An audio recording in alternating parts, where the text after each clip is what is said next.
Hi, I am Tony Russo, and this is In Case You Missed It from Kates-Boylston for the week ending Friday, November 21st, 2025. Got a bunch of pretty interesting stories for you this week. It was a slow news week, as we like to say when it's a slow news week, but there's a couple things we want to talk about, and the big news that we won't get a real chance to talk about is that Matthew's earnings report was out. Matthew's earnings report is slated to come out on Friday morning. It is Thursday afternoon, late afternoon, early evening as I'm recording this, and as a result, we don't have any reporting on it as you're listening. We'll have something in next week's Funeral Service Insider, the newsletter, but there are a couple things about Matthews that we can talk about today, and we will after these messages from our friends and sponsors at Starmark. Funeral service is more than a profession. It's a calling. Starmark understands the care, dignity, and efficiency you need to provide for the families you serve. That's why we specialize in sensible product solutions designed to meet your needs. If you're looking for sustainable, economical, and efficient container and casket solutions, Starmark is here to support you. Because presentation means everything, you deserve a partner you can trust. Starmark, the cremation solutions leader. Visit starmarkcp.com today and discover the difference.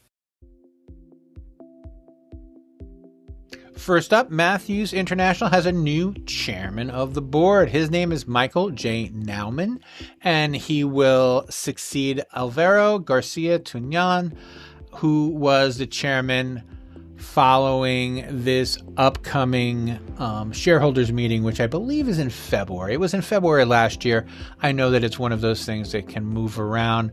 Mr. Nauman has been on the board since last year, probably at that very same meeting. He is, according to the press release, a highly experienced executive with more than 35 years of commercial, strategic, and financial expertise. And Chairman Alvaro Garcia Tuñan said that he has shown the strong independent oversight, deep business understanding, and relevant expertise that will make him an exceptional chairman of the board. I am very pleased that he will be my successor. There's a link to this. Is very press releasey, but there is a link to it in the show notes. In more Matthews news, just real quick, also on the 19th, they announced a dividend hike. The board of directors declared a dividend of a little bit more than a quarter, 0.255 cents per share. $0.255 per share. Let's put it that way. When it met this week, and it will pay those out to all shareholders of record as of December 1st. So if you would like to still invest in Matthews, there's still time to do it. So first up, there is another documentary coming out, a funeral service related documentary, and you know how I like to share those with you. This documentary is a true crime documentary. It is on ID, and it is about it's called the Rocky Mountain Mortician Murder. And I saw the trailer, and it's certainly going to get people talking, people who watch ID television, which, there are people who do it. It's, on a personal note, I was actually in an ID documentary for a book that I wrote, and it didn't really move the needle for the book. So one wonders how watched it is. But people who are into true crime are really into true crime. And this show is about the death of funeral director Byron Griffey. And it looks at his personal life, which was, less staid than you might expect. There's a sexual component, and there is a political component, and there are all these ways, all of the ways that funeral directors are tied to the community. And then what happens to those ties when it's revealed that, I'm sorry. And also he got killed. I said it was a true crime. You figure somebody died. I only named one person, and that person's Byron Griffey. But anyway, it is on the night before Thanksgiving on the 26th. If you're interested and you have ID or can find ID television, it might be something to watch, just so you know what other people are watching that purport to describe how things work, in funeral service. Because it's true crime documentaries are kind of a breed of their own, and they can be a little overwrought sometimes. And this one already looks a little overwrought to me, but we'll see. And there'll be a link to the trailer anyway in the show notes. In Pittsfield, Massachusetts, the Board of Health approved an official policy allowing cemeteries to offer green burials, which the policy had been requested by the Pittsfield Cemetery and Crematory. And the process of green burials, but I think I mentioned this last week in last week's episode. I'm 98% sure.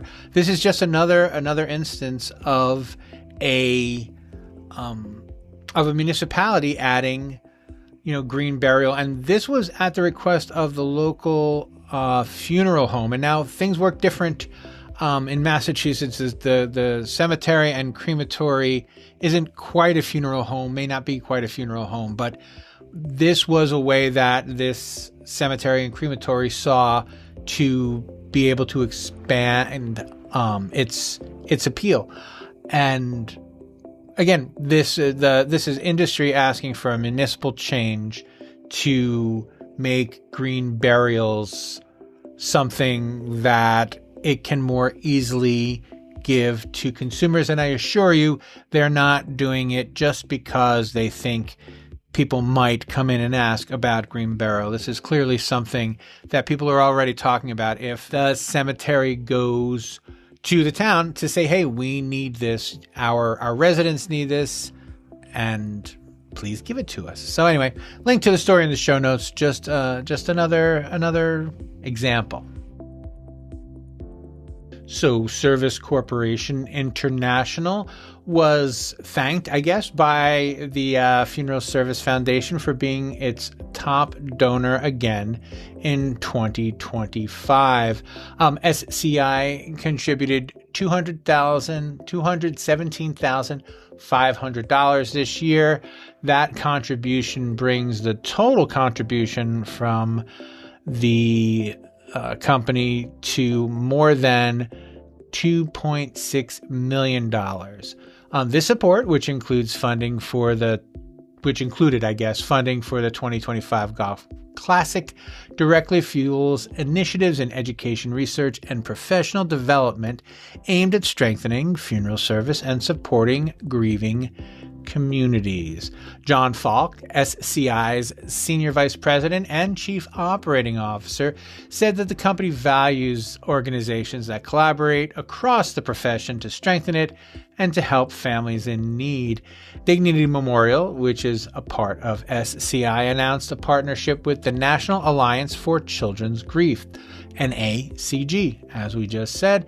For the fifth consecutive year, SCI provided a grant of $250,000 this year, bringing the total funds given to $1.25 million. The funds will be used to support grieving children, including the creation of new materials for caregivers of children grieving a death as a result of homicide. So mostly I'm sharing this story to give me an opportunity to get up on my soapbox a little bit, but it is a real story that I am really sharing from France.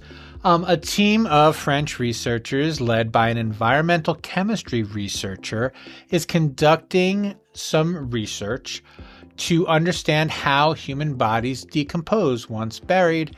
The research is prompted by environmental concerns related to traditional burial, to what they're calling traditional burial, to what I call casketed burial, including highly polluted cemetery soils from treated wood coffins. I'm not going to read it. You know what it says. I know what it says. We all know what it says. I think that it is cute and also a little amazing how interested we are in as a species. This is France, but we do it here too. There are two types of people testing the soil. There are the type of people who are testing the soil because they never want to see another casket buried in it, and they want to prove that caskets and embalming fluid are killing the planet. And then there are other people who only want to see caskets and embalmed people in the ground, and they believe that just burying a human body in the ground will pollute the environment, and it's exhausting.